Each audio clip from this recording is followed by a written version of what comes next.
This program is designed to provide general information with regards to the subject matters covered. This information is given with the understanding that neither the hosts, guests, sponsors, or station are engaged in rendering any specific and personal, medical, financial, legal, counseling, professional service, or any advice. You should seek the services of competent professionals before applying or trying any suggested ideas.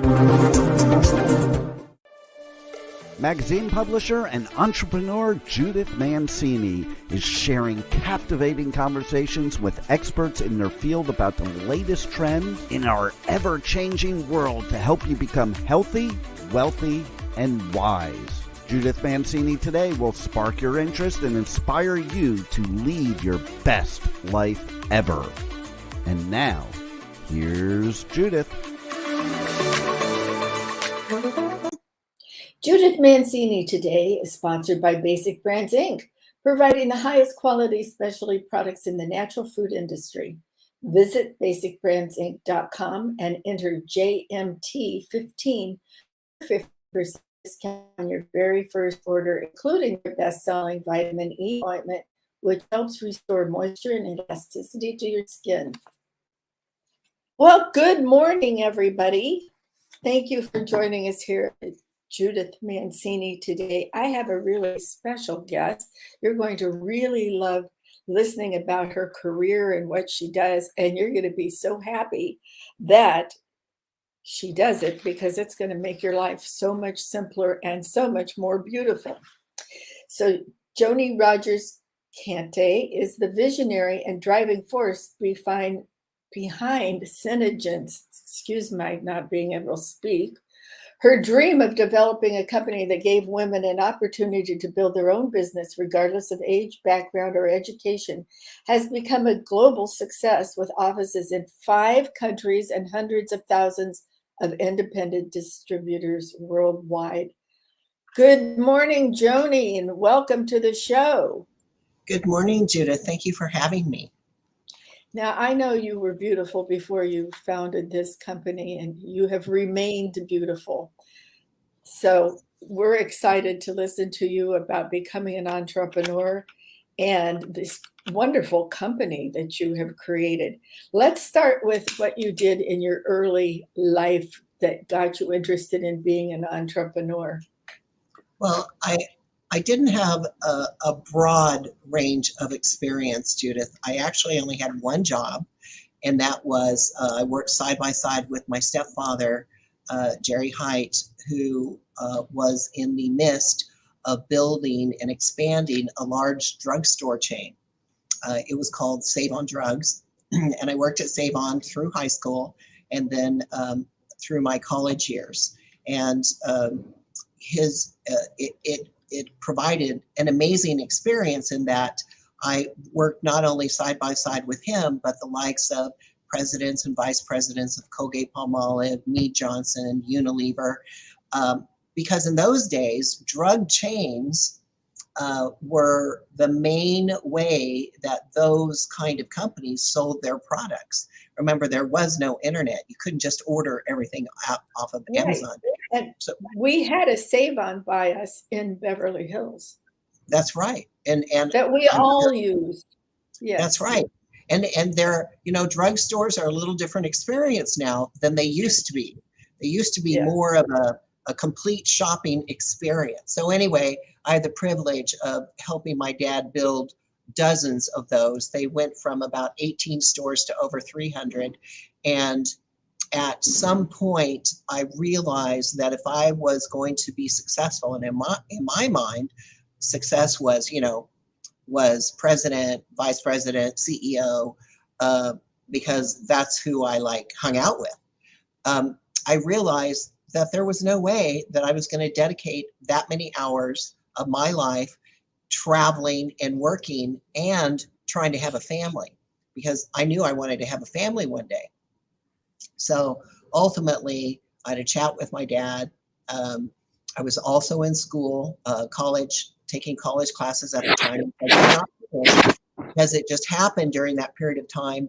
The college that I was going to was still teaching somewhat antiquated business techniques. Sure. In other words, the books hadn't caught up with the new technologies like barcoding and the psychology of placement of products and all that.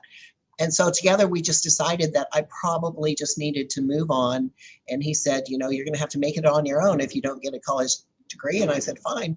I resigned, and I looked for a place that resonated more with my character and what my hopes and desires were as a woman building a career. That landed me into Mary Kay Cosmetics. It gave me a chance to put on my entrepreneurial hat, become, I think they call them consultants. Yes, consultants, beauty consultant, that's what it was. And see if I could truly build a business. And I spent, you know, I had a great career there. I fell in love with the industry because it resonated with my heart, in that I could see that success was gained by helping other people succeed. Yes. I could see that format, that business format, allowed women to do both things, in that they could raise a family and spend the hours needed to raise a family, and in their off family time, so to speak, like when the kids were at school, husband was at work, then they could go to work and work as long as they wanted to, bring in some additional income, and then be home, have dinner with the family, help with homework, and have a normal home life. And that's when I really fell in love with the industry. Sure. Well, you know, Mary, I just lost my whole thought in my head. Mary Kay is the basis of a lot of women entrepreneurs, because it is such a wonderful company. And I think that's a really good background. And your background is similar to mine. I don't have a college degree either. I wanted to move on and do other things. And I think there's a big movement to get back to that, not getting a college degree and moving on into your career in the last couple of years. So doing something you really desire. So what happened after Mary Kay? How did you decide to start SeneGence? Well, during that period of time, I married. I had a child. And when you hold a child in your arms, like you're cradling them, as they grow, they're playing with your face. So yes. Of course, I'd put my makeup on every morning to get ready for the day. And then I'd start playing around with my child. And I was constantly touching up my makeup throughout the day. And I was constantly, you know, kissing him all over his face, wiping off makeup, you know, and then it occurred to me that we don't really kiss our husbands during the day. We kind of do, you know, mwah, mwah, that kind of side kiss thing. And I just thought, why can't someone create products that would stay put? And if they're going to stay put and they're going to be on your skin all day, they've got to be good for your skin. So it actually has to be skincare. So again, I was married, and I stayed married for about 10 years. And when I divorced, I was awarded physical sole custody of my son, and that was it, because that was the deal my husband and I made. So I had absolutely no assets. I had like $7 in my pocket and my son. So I went to live with a girlfriend who's still employed with us today. She took care of my son and I spent the next almost 5 years learning about how to build like a corporation, how to develop the kind of product that I wanted. I traveled in the United States and Europe using girlfriends' mileage points on airplanes. Wow. And finally put together a very comprehensive business plan that outlined the strategy of our company, and eventually opened the doors in 1999 with the kind of product line that I thought not only I would love, but just about every other woman that I knew would love to use. Now, thank God for good girlfriends. We need to keep them close, and they've carried me through divorces also, and also Thank goodness for them. We really appreciate them. Did you go out and get some investment money to start it? Because it's no inexpensive thing, as I know, having done my own, to start a company like that because of the formulations and because of the packaging and all of that. It's very expensive. It is very expensive. And I'm asking not to be too personal, but because we have a lot of women entrepreneurs who listen to the show. So I think it's valuable information. No, it is not personal. I talk about it all the time, in that my business plan had a bottom line calculation of $3.4 million needed to open doors for the company. So I think I met with 34 different venture capitalists. When that didn't work, because none of them, how dare they, would not loan a single mother with no assets $3.4 million to or even just a woman who didn't have that. Yeah, I just didn't get it. I was befuddled why no one could see how amazing this was going to be. So anyway, I asked people of substance that I thought could easily afford to invest in a company like this, but ultimately, I think it was divine intervention that I could not find money. So the company is today debt-free and privately owned, in that we grew on our own dime. So what happened after months of trying to find investment capital, the chemist who was helping me said, I'll whip some of this up, put it in some tubes that I have in my warehouse. And I said, great, I will go to a place where the greatest amount of women are with spendable income and begin to teach them about this product line. And that was at women's trade shows. So the first one I did, I think in 1999, was in LA. And some of those women are still with us today, who joined the company during that trade show. We, the first year, sold $1.7 million of product at trade shows and home demos. So twice a month, I would do a trade show on a weekend. And then during the week, I would do home demos, with women in my own community that I knew, because of course they wanted the product as well. Now, were these cosmetic trade shows? No. Trade? No, what kind of trade shows were they? They were called women's shows. So anything, really? Yes, anything that women would want, clothing, unique clothing, boutique items, obviously skincare, bar soaps, just anything that we would probably want to put in a boutique. So you got a booth and you were explaining this to the people who were attending the show and all. Right. Fabulous. And let me tell you, we actually got to a point where we had guards at each end of our booth just to keep the crowd flowing, because our booth, everywhere we went, was just jam-packed. Women fell in love with the product. So after the first 9 months, actually, our first sales was in April of that year. It was 1.7 million, and we had 1,200 women who had joined the company to buy in bulk the product and then take it home with them to sell to their girlfriends in their city, because a lot of women flew into LA for these women's shows. And that's how we started.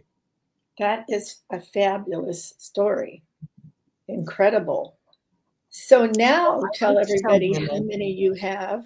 And well, I like to tell women, first of all, that if they have an idea, a trade show is a really good place to try it out, not just because I did it that way, but at these trade shows, I saw women who created different products and who had really good ideas. And trade shows are a more congested place to try out the concept. And so if you have a product or a service that you can show at a trade show and get that kind of interest in your product, you probably have a really viable product that the masses would want. So it's a very low entry cost just for research on the product that you want before you pour a bunch of money into infrastructure. Well, I agree with you. I built my publishing company that way, going to trade shows. I've seen my fair share of trade shows too, doing the booth and all of that. Yes, it's a great way to do it. And that's funny because the women's networking community doesn't seem to mention that at all during this time of growing women entrepreneurs. But that's a very valuable lesson. You and I should talk about it more. We should. So that was just a really fabulous way for you to start. And then, of course, with the women who took the product and started selling, that's basically how your company grew. And debt-free and totally owned by you. So that's the best way to go, I think. Well, I think it's been a blessing all along. You know, some people just think in the past, you know, when it's been a cool thing, I guess, to get capital investors and then maybe go public with your company so that you can cash out. That seemed to be like a very cool trend, and maybe still is, but I just don't see the value in that. I'd rather preserve the company not as is, because we're constantly changing and developing with technology, but preserve the product line as a tool to allow women to work from their home or their boutique or their office, wherever they happen to be, to make a supplemental income if they care to, by sharing products that really work. And I think it's very important that when you keep control of your company and you're so concerned about it and the people who work for you and with you, that you maintain your integrity. And you can't always do that when you have major investors in it. So kudos to you. I kept my companies private too. I never had a large investor at all. So I know what you're talking about. And I do think that's the way for women to go. What was the next step in growing your company? Well, you know, I think sometimes people, once they meet me, they realize, you know, I'm not the smartest or the brightest bulb in the room, because I doubt that. You don't need to be. What you need No. is you have to love people, of course, and have an open heart. I remember talking to an HR expert about the way we used to hire employees compared to today, because now, of course, we're much more sophisticated. But in the old days, my husband and I met my husband at work. In the very beginning, he walked through the door at our first office. He's the only one who knew how to turn on a computer, so we never let him leave. And I eventually married him. Anyway, he and I have worked together building this company for, you know, now almost 25 years. In the day when we had our core team, who, by the way, 99% of them are still with us today. Well, that shows your integrity and love for your team. It really comes from a place of love, in that we didn't hire necessarily for skill set, meaning we didn't expect to hire, you know, the top of the class from Harvard in IT at the time. Well, at the time, we didn't even have an IT department. It was my husband.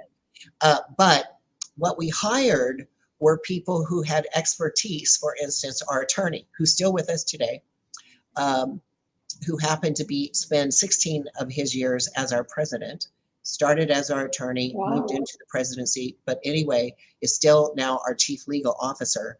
And he did it because he believed in, the product could be used as a tool to help women create security for their family. And he was raised by a single mother. So his heart was into our mission and our cause. Sure, and that's very important.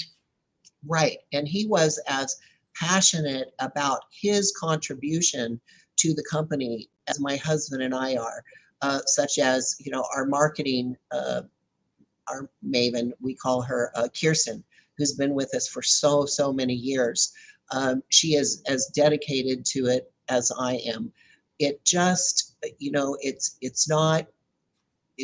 it takes a team of people who have a passion for what is happening to create it. And it really has been a team effort. There's, and each of these people and so many more who come to work and contribute so much every day are the ones who come up with some really great ideas and solutions to the challenges of, a startup company and a company who grew so fast, just even 5-6 years ago, that we ran completely out of product and broke everything in the company.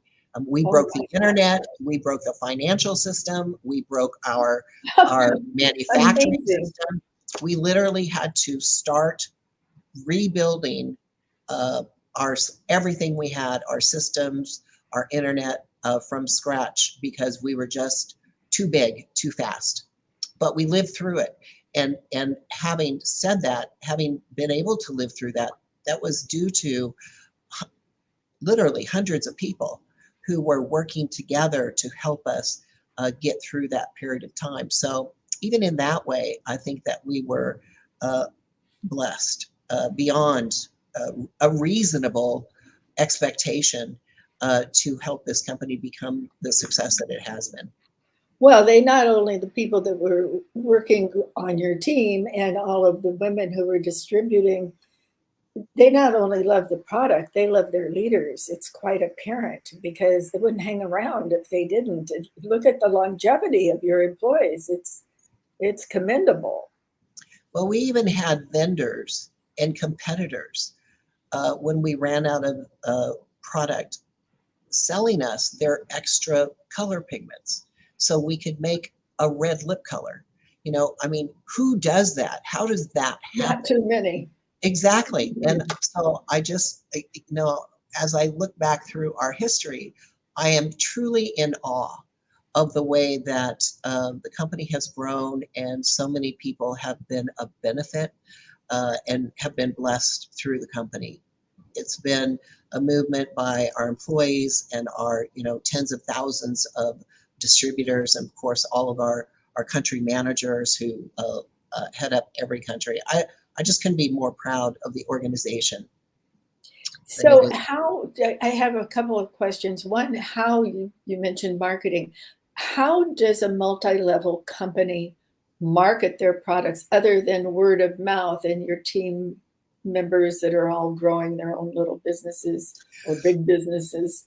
How else do you market? Do you do commercials on TV, radio? Do you do magazines, any kind of print? Well, up until 4 years ago, we simply relied on word of mouth. Our strategy, when we first launched the company, we had some ridiculous lawsuits waged against us to keep us out of the marketplace.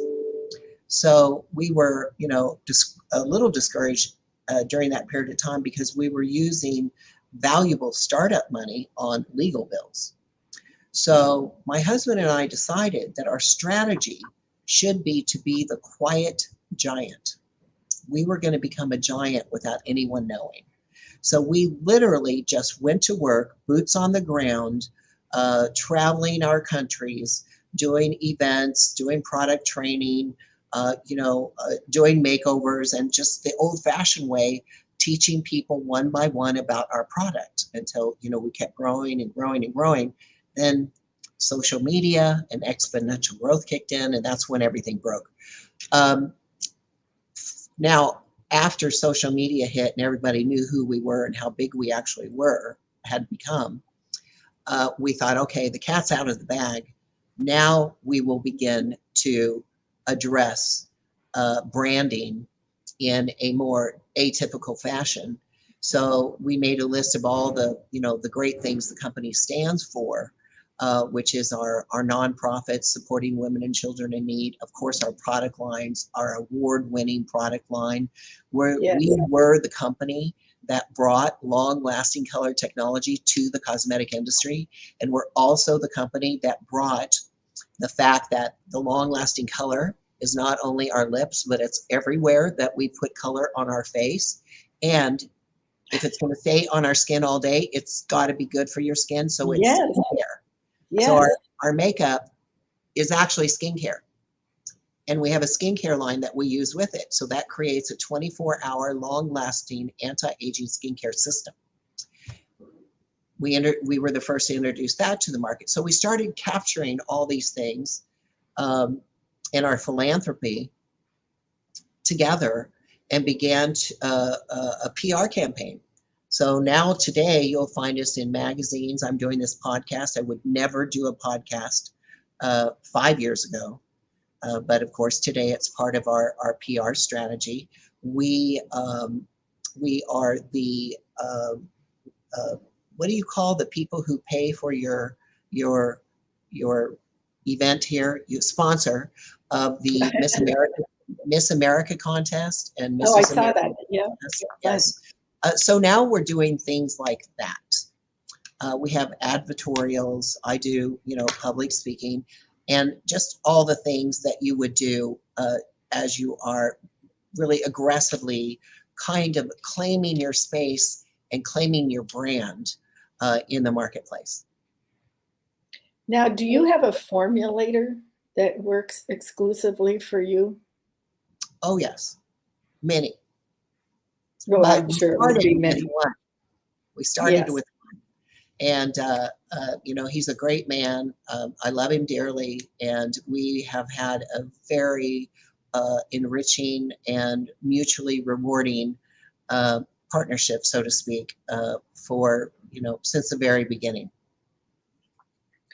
Well, that is a fascinating story about your company, and we'll come back to that too before we end the show. But I'd like to talk a little bit about your philanthropic work, because you're just completing something that I think is so novel and wonderful that I've not seen anybody else doing. Of course, I've seen groups that do it all over the country, but I have not seen one that is specifically doing what you're doing.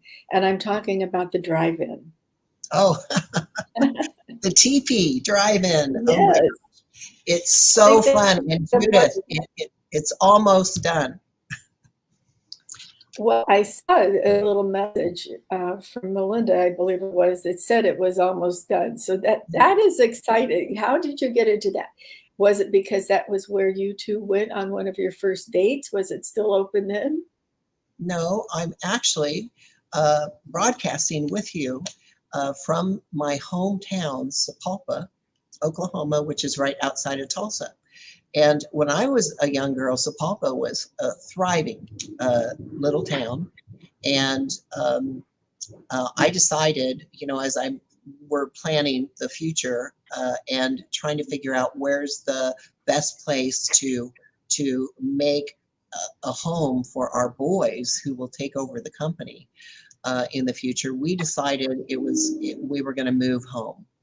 And it turned out that the freeway was built outside of the town. And so now the freeway, you can imagine the story if you saw Cars, the cartoon Cars, the freeway, people drove right by the town and no longer had a reason to stop in the town. So we decided that we were going to not only move to Oklahoma and buy some land, which we did, that I used to ride horses on all the time after school when I was growing up. We built a ranch there, and we have now purchased many of the historical buildings. One in which I'm sitting in right now. This building was built in 1901, and we are refurbishing them and bringing to the town commerce and offices and businesses to revitalize the town. And the whole town's in on it. We have Native families who are also buying up buildings. We have collectively put our plans together. Okay, a park is going here. Here's a restaurant. There's a restaurant. Here's a lounge. Here is a one of those gaming lounges for the video games and all. Yes, that's even bigger than football. We're building a new high school. We're doing all kinds of things, including the TP Drive-In, which was built in I believe, 1951, it closed down, and a movie hadn't been shown on it since 1999, the year I opened our company. It just turned out. And so I told my husband, oh, honey, just buy it. It'll give the town something to do. It'll be so easy. We'll mow the grass and, turn on the projector. And yeah, no, that's not what happened at all. So it's now taken almost 2 years of all the engineering and the infrastructure and electricity, and we still don't have all the electricity hooked up. The big, huge sign that's like a 50-foot sign is going up next week, so we'll be able to turn that on. And then you have the little poles with the audio to connect to the cars and all? Are you doing that? Well, they don't do that anymore. Oh. They do it by Wi-Fi. Oh my gosh. Yes. Who would have thought? I know. But we're doing something different in that we have these Spartan trailers that we have purchased from all around the country. We're refurbishing them in true 1950s fashion. Spartan trailers were built after the war, after World War II. The company was owned by J. Paul Getty and built here in Tulsa. And so they only made so many of them. So we're refurbishing those and putting them all in the back row. And we're creating an Airbnb so you can get your own trailer and come out and watch it from the trailer or watch it on the porch. Every trailer will have its own porch, and watch the movie or you can go over to the bar and sit on the giant porch in the bar with all your friends and watch the movie, because we will have speakers. Concept. Yeah, it's going to be really fun. It's a very social place. So if you go to the movie, you can sit in your car if you want to, but you don't have to, because there's lots of room for social areas. And we do that. You're convincing me that the place to move is to Oklahoma. That's what you're convincing me about. We're having a lot of fun. And right to where you live. I think I want to go move to, how do you say it? Sepulveda? Sepulveda. That sounds almost like a Mexican name instead of an Indian name, which you have so many Indian names in Oklahoma because of the Native Americans that live there. It's actually named after Chief Sepulveda, who had the very first general store, and it looked like, a little shanty. Wow. In fact, I have the only bust of Chief Sepulveda downstairs. Oh my gosh. Yeah, so it's just a wonderful story. We all support different things to help women, and I'd like to hear about some of the organizations if you'd like to tell that. But then I want to get back to your company for a minute. Sure. So we have a sister organization called the Make Sense Foundation, and a percentage of some of the products that we sell are funneled into that foundation every day. Just, so during the course of being a SeneGence distributor and selling our products, you're helping to fund women and children in need. Now, the rules are that any SeneGence distributor from any area may nominate a nonprofit in their own community to receive the funds from the Make Sense Foundation. And in that way, we're giving our distributors a tool to donate and support their own nonprofits within their area, nonprofits that are dear to their heart and that mean something special to each one of them. And the nonprofits that we donate to are the description is rather broad, so that the description is of the Make Sense Foundation is we support women and children in need. Now that might mean school supplies, it might mean medical help, it might mean travel to and from doctors, it could mean bras for mastectomies. I mean, it could mean anything. It could be food for the kids at school. So it could be anything that helps support women and children in need. And we have done this since 2003, millions of dollars, literally hundreds of organizations throughout our countries have been the recipients of the funds that are created through the efforts of our distributors. That's just fabulous. Really wonderful thing to do, because I really think women tend to want to help other women more than men like to help men, quite frankly, to put it bluntly. And I think it's so wonderful when women entrepreneurs do a lot of philanthropy as well as building their companies. That's what we're about. And it's nice to combine the two. Now, before we run out of time, would you share with all of us the different products you have? Like you have the lip, and what else do you have besides the foundation I've just learned about now?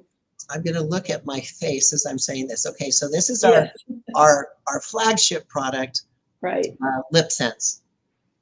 And then we have Make Sense Foundation. We have Brow Sense brow liner. And none of this comes off. It's all waterproof. I could jump in a pool right now and look exactly like this when I got out of the pool. I love it. My eyebrows disappear all the time. Yeah, ours won't. I think I just messed mine up. My hairs go crazy. Because we have brow stuff that you put on your brows to keep your eyebrows growing. Okay. Well, and that's necessary. As we grow older, we lose these things. So that's wonderful to know. That's Not right. that we're growing older, we're growing better. So I like to say, and growing wiser, more beautiful. wiser, all that, yes. right? So we have Shadow Sense, and then we have it's called SeneDerm Skincare. So we have cleansers, moisturizers, our evening creams, and we have solutions items that might address, deep wrinkles, that might address discoloration, that might address, crepey skin, that type thing. Those are our solution lines. We have amazing hair care that helps to grow your hair beautifully if your hair is thinning, or re-moisturize, or restore your hair, depending upon what kind of hair care what kind of hair your complexion is for your hair. And we have products for your entire body so that you can have beautiful skin from head to toe. And do you mean in body, do you do supplements, or are you talking about lotions and things? Well, right now it's lotions and things, but supplements are coming. Oh, see, Yep. I knew it. I knew it. Because you have to have beauty from inside out, right? That's right. That's right. Absolutely. It's just amazing. And I didn't know the extent of your line totally, because I got so involved with the colors of the LipSense. I spent a lot of time looking at them. I think your products are wonderful, and I think anybody would really enjoy looking at your website. So you can actually order on the website. You don't necessarily have to go through a member of the team. Well, you The will, independent person. you will choose a distributor in your area code, Okay. because the company is dedicated to making sure the product sales go directly to a woman who That's wonderful. is representing the company. We don't compete against our distributors by selling good. direct to consumers. Great. Great. Well, Joni, this has just been fabulous. Anything else you want to tell us in particular about becoming an entrepreneur or building your company? Well, Specifically that I didn't ask you. I think the most important thing to remember for someone who might be thinking about, gee, what can I do different so that I feel like I have a little more control over my life and my future, or maybe I can bring a little more security into my family, is that direct sales companies are truly they're the holding body for entrepreneurs. All distributors are independent contractors. That means you own your own business. You're running your own business. We just provide the products and the tools that you can put to use so that you can run a business the way that you want to. And so if you're interested in learning how to be an entrepreneur, how to do your own thing, just like I did when I first joined Mary Kay so many years ago, then find a product that you're passionate about, that you know your girlfriends are going to love, something that is easy to talk about because you already use it and you love it. And then in that way, it's not you're not a salesy person. You're just sharing another great idea, like you would share, oh my gosh, you have to go to this coffee shop because their coffee is delicious, or they have the best apple fritter in town. It's the same thing. So when you find something that you're passionate about and you can make money advising others to use it as well, why not do that and learn how to take control of your destiny? So I think that that's what our viewers need to understand, that direct sales allows you to become an entrepreneur.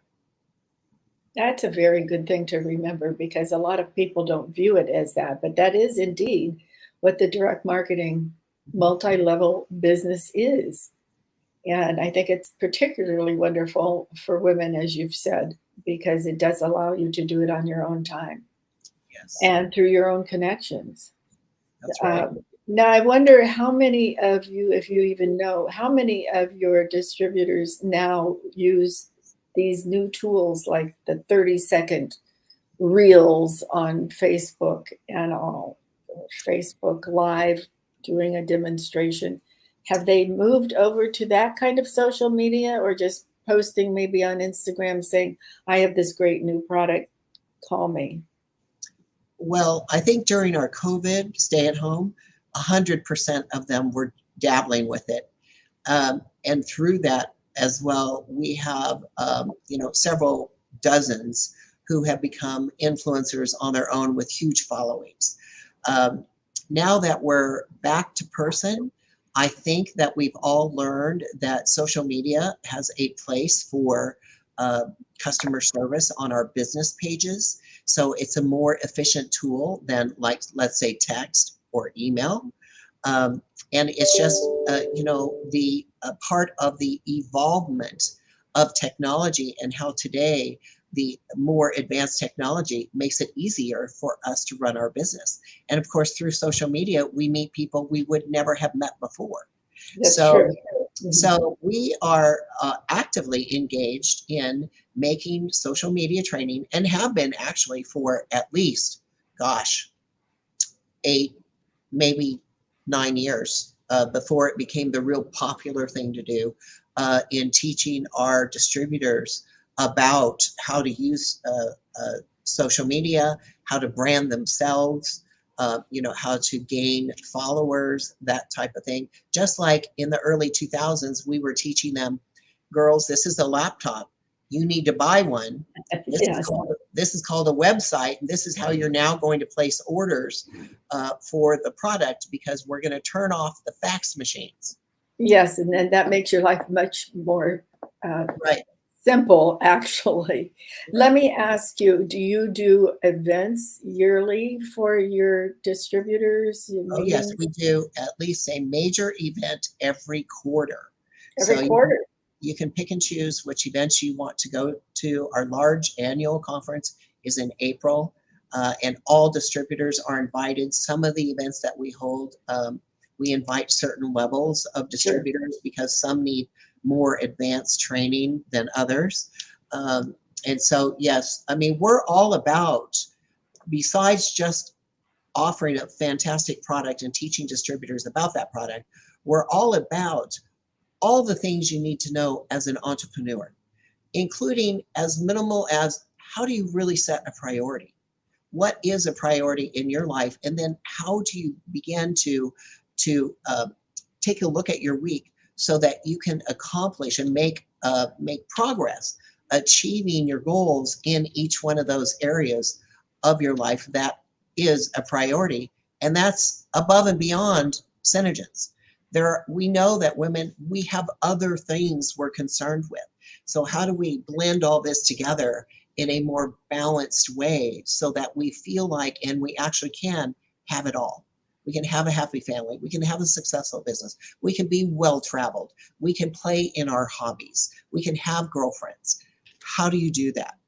And so we're very interested in making sure that all of our distributors are well-rounded and feel and are accomplished in every area they'd like to be. That is fabulous. It's wonderful how you stay in touch with them and encourage them and all. Sometimes you get into groups that don't encourage you, and you are wonderful at teaching and supporting people and quite the entrepreneur with wonderful ideas. And I thank you so much, Joni, for being our guest. I think I've become a fan of SeneGence, and I'll be looking again to get somebody assigned to me. Honestly, this is, well, you know, I was in the business there for a while. I just think your company is fabulous, and you're such a wonderful woman with all of your philanthropy and all. I thank you so much for being our guest, and I hope you'll come back another time or send one of your people. Oh, well, thank Very you, Judith, interesting for the things. invitation, and just reach out, and I'm sure that we have some really wonderful both distributors and employees who would love the opportunity to talk to you. That would be fabulous. Thank you once again for coming on. Bye-bye. That was one of the best interviews of an entrepreneur that we have had, because she really delved into how she started and operates her company and how she takes care of her distributors and all. It was a fabulous, fabulous time we spent with her.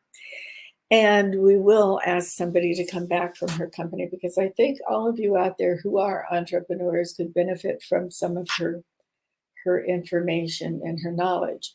Right now, I want to tell you to please join us next week in the following weeks of the last month of August, of the real summer and the heat, which we'll all be happy to get rid of because it's been so devastating all over the country. Next week, August, starts our summer reading program. So we have some authors coming on, and you'll want to join us for that, because you are bound to learn some valuable information and be entertained as well. So thank you for joining us today, and thank you to Joni for joining us, and thank you, Melinda, for connecting us through your wonderful PR company, Manos PR. And Manos PR is located in Beverly Hills, and you can find them on the internet. So thank you so much. We certainly appreciate it. And I'll leave you with these words: cherish yesterday, dream tomorrow, and live today. Bye-bye, everyone.